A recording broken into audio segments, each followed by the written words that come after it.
Have you ever been walking around in a video game and thought to yourself, man, none of this makes any sense.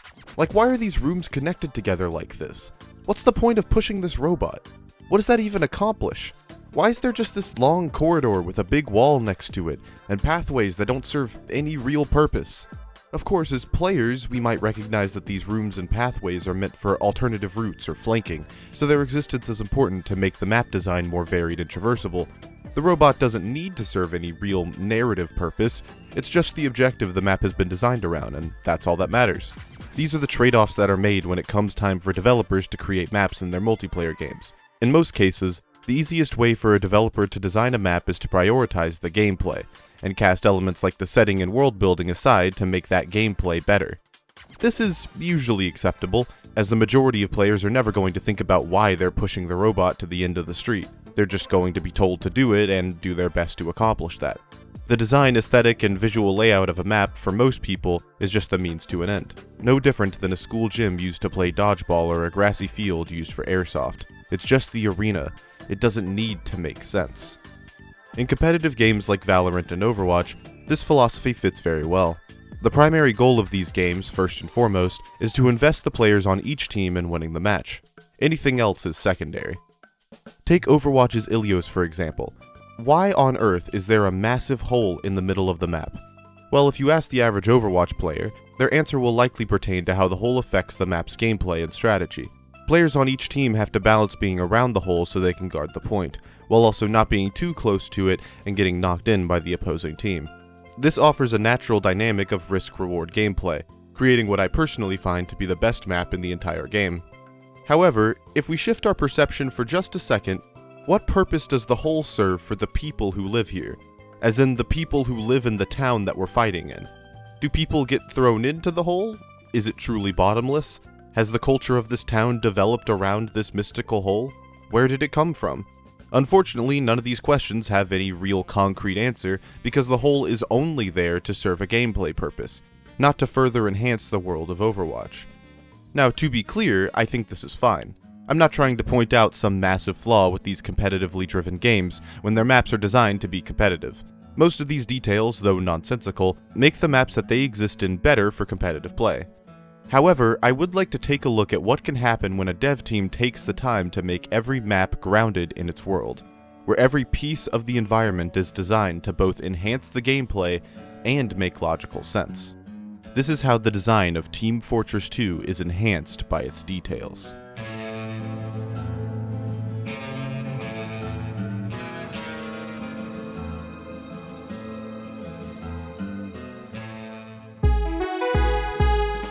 Team Fortress 2 first released in 2007, with a mere 6 maps, a far cry from the 100+ we have today. As more and more maps have been added to the game, the visual design of these maps has become less grounded in TF2's world, resulting in a gradual loss in the understood setting and backdrop that TF2 takes place in. How the fuck did we get to Egypt? If you look at one of these first 6 maps in comparison to something that released recently, you can see several obvious distinctions between the older style cultivated by the developers and the newer style that's become popular with the community. The colors in a map like Dust Bowl are really muted and desaturated, and most of the structures on the map appear to be haphazardly thrown together. It's as if the facilities established here are all temporary, ready to be shut down and moved at a moment's notice. It's consistent with the idea that these two groups of mercenaries are fighting a low-stakes conflict over something that doesn't really matter in the grand scheme of things. The appearance of a map like Dust Bowl reinforces the casual focus that TF2 was initially designed around. The way these buildings are scattered and cobbled together gives the player the impression that the battle they're fighting doesn't really have these massively high stakes. It's not about the fate of the universe or a greater socio-political conflict. It's 24 mercenaries being hired to engage in a petty fight over a useless gravel pit. This setting, and the way the maps reinforce this setting, allow for TF2 to be a game that's more casual and easy to play, a focus that the developers intentionally aimed for when designing TF2. We know what's been fun in the past, but if we've got 3 ideas on the table, we really can't say for sure which one will be the most fun when they're done. So we've focused on developing a repeatable process that we'll find out. It's based on a cycle of constant iteration, where evaluation is done by watching as many people play the game as possible. Compare this with a newer map like Embargo, and there's a severe lack in that same narrative consistency that the older maps had. Instead of fighting in hastily crafted shacks and buildings, the mercs are fighting in a built-up and well-structured town, complete with established infrastructure and seemingly active businesses. Most of the pre-established structures the mercs fought in before were underground, maintaining that low-stakes, older feel within those older maps. While the team-colored elements in a map like Dust Bowl seem very subtle and natural, Embargo features entire buildings painted blue and red. The color coordination doesn't seem intentionally placed by the person who set up the battlefield, it seems merely coincidental, like there just happened to be red and blue buildings in this city that we're fighting in. This map doesn't reinforce TF2's setting, it complicates it. The battles taking place here seem to be of a much higher importance, seeing as how this town appears lived in and alive, and has since been destroyed by whatever fight is taking place here. This doesn't appear to be a group of mercenaries engaging in a pointless conflict. It seems like something that matters much more than that.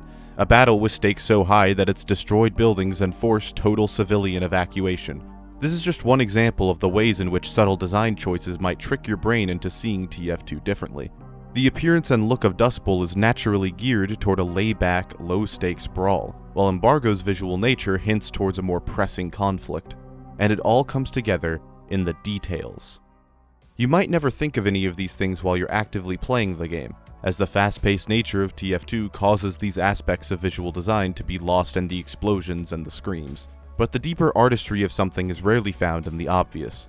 To appreciate the effort that went into TF2, you have to look at the details. TF2's focus on details also shines in how it seamlessly merges gameplay with world building. As previously mentioned with Overwatch's Ilios, modern multiplayer games often place objects in the world that serve exclusively a gameplay purpose, ignoring any world-building implications they may have. Alternatively, the reverse is also true. Sometimes games will have things that only serve the purpose of furthering the game's lore and world, such as the graffiti and stickers in many of Splatoon's maps. However, TF2 is one of the few games where the majority of the in-game elements bridge the gap, enhancing the gameplay without sacrificing the world the game takes place in. Take this building on Dust Bowl for instance. It's a very simplistic little shack that's pretty out of the way of where the general conflict takes place. The first point is here, but this small house is so far removed from the line of fire that most might see it as just useless, maybe filler even. However, it's not. On a world-building level, this house is actually a small office building, a retreat from the crudely constructed fortress that houses the control point. Its white lights and minimal decor make the place feel sterile and lifeless, associating the building with the infrastructure that surrounds the wooden paneled walls of Dust Bowl. The building is also designed very typically for an impromptu office environment, with an entry hallway and a room to either side of the building. In the context of TF2's world, everything about this building makes sense, from its placement to its decor. However, this building also enhances the gameplay in multiple ways. Firstly, the building's right room contains a medium health pack and a large ammo pack, offering a place for mercs to retreat to, as well as an easy place for engineers to get metal at the beginning of the match. The placement of the office itself also prevents snipers from having a massive sightline from the left tunnel. The back of the building also gives a place for spies to safely decloak or hide, further varying the gameplay for this first offense. All of these examples are benefits of game design that justify the building's inclusion from a gameplay perspective. Meanwhile, the visual design justifies the office from a world-building perspective. These two facets work together seamlessly to create a positive addition to the map, and this philosophy is one that persists throughout most of TF2's early maps. 2 Fort's entire existence is an example of this principle. From a gameplay perspective, its sewers offer an alternative way for people to infiltrate the opponent's base. But from a world-building perspective, it makes a lot of sense for a facility like this to have pipes under it for drainage. You can apply this to the intel rooms of TF2 as well. Most of the time, the intelligence is located exactly where you'd expect it to be, in the room with all of the 60s sci-fi technology and graphs displaying anonymized information. In other games, the placement of the flag is usually arbitrary, just the other end of the map next to some important landmark. But TF2 goes out of its way to refer to the flag as intelligence, contextualizing it inside the world TF2 is selling to the player. In every facet of the game's presentation, the developers of TF2 made certain that every single detail, however small, always reinforces the world and the gameplay alike. A masterful balance only struck through careful visual design choices. These details may seem like small, insignificant additions on first glance, but when put in totality, they are what make TF2 so incredibly immersive and cozy, a place for thousands of gamers to call home. This is the magic that TF2 uses to entrance its players. the secret ingredient that keeps people coming back year after year. It seems so simple, and yet few games have gone the extra mile in truly implementing it. The unity of TF2's gameplay and world is felt in every facet of its construction, and something that's very, very difficult to pull off. It's easy for developers to design a map as simply a series of objects, not thinking about their greater implications on the world they reside in. Things like the hole on Ilios are an example of what can happen when a developer ignores their world in favor of offering a certain gameplay experience. While this might be fine in a game like Overwatch, the developers of TF2 just couldn't make that sacrifice. If they were going to put a hole in their map, they were going to design the entire map around it.